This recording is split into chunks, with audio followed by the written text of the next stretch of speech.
хэрхэн яаж сэргийлэх вэ талаар зөвлөгөө өгч байна. За улирлын томуу буюу томооч төвчин гэдэг бол вирусээр үүсгэгддэг. За 9-10 сараас эхлээд 3-4 сар хүртэл дэлгэл маягаар халдвар тархдаг ийм халдвар төвчин байж байгаа. За тэгэхээр энэ томооч төвчнөр бага насны хүүхдүүд буюу бүрэлдэх юм бол 5 хүртэлх насны хүүхдүүд, тэрэн дундаа 2 хүртэлх насны хүүхдүүд голчлон өвддөг.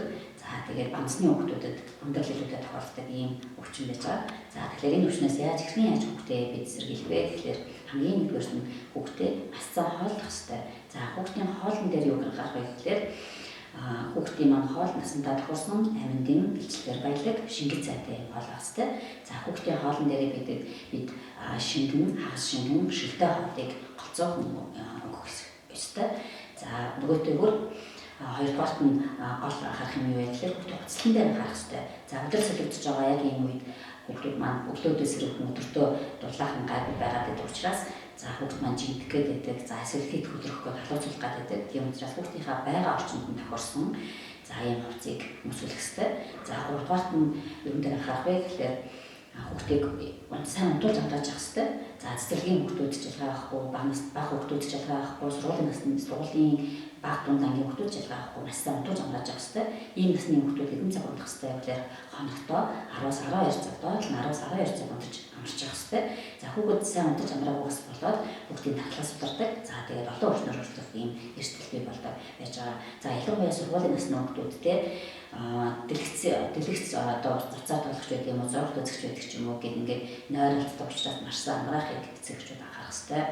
За дараагийн дугаарт нь хүүхдийг өвчлөөс хэрхэн яаж үтсэн сэргийлэх вэ гэхээр өрөө тасалгаа, хүүхдийн байгаль өрөө тасалгаа маань агаар сайтай байх хэрэгтэй. Өдөртөө маш сайн агааржуулж агарын солилцоо хийж явах хэрэгтэй. За мөн чивтэй цэвэрлэг өдөртөө 1-2 удаа зайлшгүй хийж явах хэрэгтэй. За ингэхгүй байх юм бол хүүхдэд хамар дайвар, нослын зам хуурай байх юм бол за томооч өвчнөр хэвээ шинж тэмдэг илэрсэн тохиолдолд хүндрэх нэг шалтгаан болно гэдгийг анхаарах хэрэгтэй.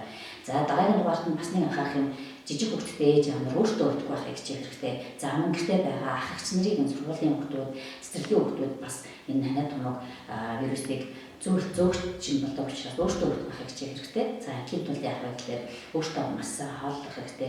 Халуун бүлээн шингийн зүйлийг хүүхдүүдэд маш сайн болгож авах хэрэгтэй.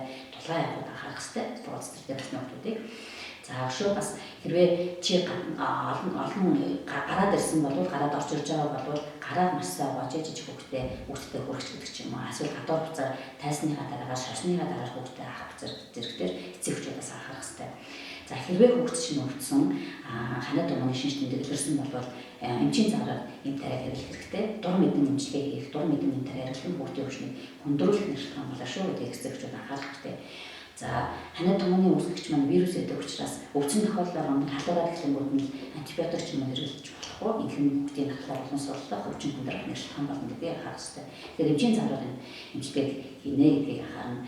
За томооч өвчнөөс бас нэг сэргийлэх арга бол вакцин байж байгаа. За энийг сайн дураар вакцин хамрагдана. Тэгэхээр хүүхдүүдэд аль болохоор эцэгчүүд маань эмчийн заваар хүүхдээ вакцин томоогийн вакцинд хамруулж чадах юм бол хүүхд маань өвчлөхгүй байх, өвчлсөн ч гэсэн харьцан хөнгөн өвдөх юм бас нэг юм байдаг учраас талтай байдаг учраас бас энийг өөртөө болон за том хүүхдүүдэд вакцин хамруулахыг эцэгчүүд анхаарах хэрэгтэй. За баярлалаа.